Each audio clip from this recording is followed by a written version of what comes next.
white supremacists happy there. First of all, right, Franklin Graham, right, who's the most viciously bigoted comments about Islam again and again, delivers the prayer. Then all the Joe Arpaio stuff, right? Why is Joe Arpaio being sued? The man has had racial discrimination claim after racial discrimination claim. Then that line about they're trying to take away our culture and history. Come on, you're not that naive. You know people in the audience. Who's they in that, and who and what our? There was lots and lots of stuff there that really was an absolute, at least a dog whistle to folks actually who like Donald Trump and voted for Donald Trump because, as polls show, a majority of Republicans think that white people are the group in America who are most discriminated against. And Richard Spencer's, hang on, tweeting tonight, put the tweet up saying that the president will, what does he says, Trump has never denounced the alt-right, nor will he. Go on, respond to him, Mike. Well, I denounce the alt-right. I denounce Richard Spencer. I encourage the president to say, I denounce the alt-right. I do believe he has said something negative about the alt-right before, but I hope he will. I hope he will continue down that path.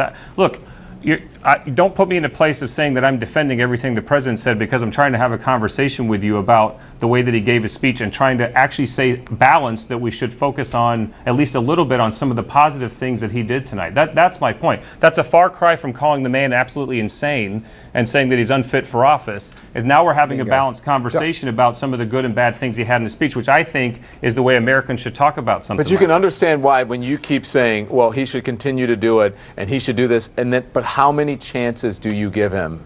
Well, tonight was. Well, it's not how many chances I give him. Don, can I push back on something Mike said for just 1 second? Mike, I understand what you're saying, but here's the thing. We all just watched that speech. The president read the transcript of what he said several days ago with more gusto than he said it in the first place. If we can all go back and look at the video. It's called self-correction. That's what we want him to do. Don't we want a president when he gets it wrong, and many criticize him saying he got it wrong. I was one of those who said he had to do better moving forward. He got it wrong. But when the president starts to get it right. Ben, he got it wrong on Saturday. Then Monday, he came out and gave a very half-hearted statement. Then Tuesday, he had that epic blow if he does do better moving forward, you can't admit that because you don't like the president? What he said tonight. I don't know. No, wait. Simone, can I just say one more thing? What I'm saying is that a president that comes in with that much with that low credibility on issues of race and gender has to, if he wants people to change their perception of him, has to really lean in right away 2 Saturdays ago and make it plain how he speaks. Let me make this clear. I did not defend the president and what he said when he said it the first time. And I said that the president of the United States of America has to always get it right when it comes to issues of race. And he has to always get it right. You cannot get a redo on certain issues like that.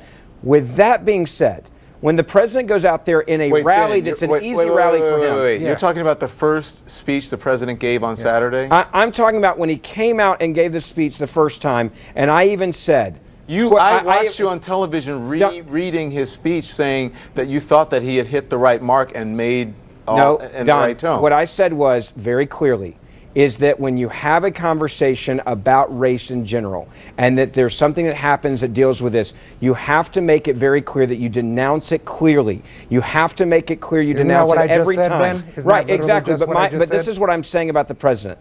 The president came forward tonight, read some of the parts of the line that many people said he should have been more clear on. So he used those words to his core audience tonight, who people said he would not be able to do this to. And they said that he would not be able to learn from his mistakes. And in that he said they never play these parts. He read the speech, and he said, you'd never hear that in the media, when in fact we ran it live, and he said they're cutting the cameras off, and we were still running it live as he was talking trash about CNN.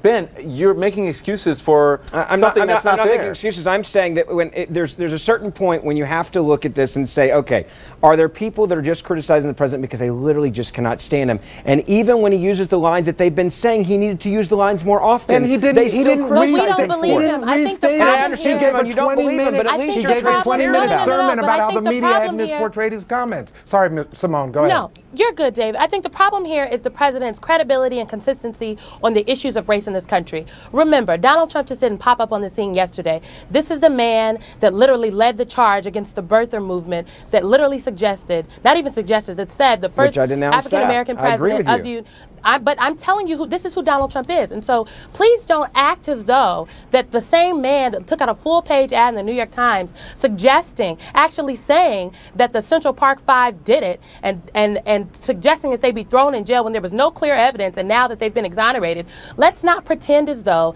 Donald Trump does not have issues with consistency and credibility when it comes to race. So in understanding that, that, you cannot say he read a statement, he got it wrong the first time, he came out with a new statement, it was better. Today, he could have emphasized some other points. No. Folks need consistency and clarity from honesty and credibility from the president on this issue, because people are literally dying. Kurt Bardella, to Simone's point, and that's where I was going to go with this, how many chances, how many excuses can you make for someone, especially if you go back, and as she said, consistency, and look at his history on this subject,